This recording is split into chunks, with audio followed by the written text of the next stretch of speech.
శ్రావణ మాసంలో శుక్లపక్షంలో వచ్చే ఏకాదశిని పుత్రద ఏకాదశి లేదా పవిత్రోపన ఏకాదశి అంటారు. 2025 ఆగస్టు నెల శ్రావణ శుక్ల ఏకాదశి, శ్రావణ పుత్రద ఏకాదశి 5 ఆగస్టు 2025 మంగళవారం రోజున వచ్చింది.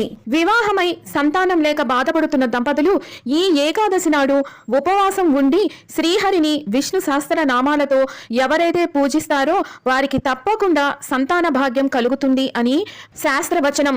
పుత్రద ఏకాదశి వ్రతం చెయ్యాలి అనుకునే దంపతులు దశమి నాటి రాత్రి నుండి ఉపవాసాన్ని ఆరంభించాలి.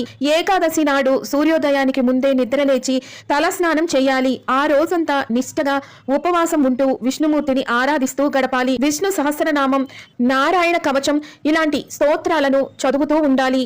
ఇలా చేస్తూ ఏకాదశి రాత్రి మొత్తము కూడా జాగరణ చేస్తూ నారాయణ నామస్మరణ చేస్తూ మరుసటి రోజైనటువంటి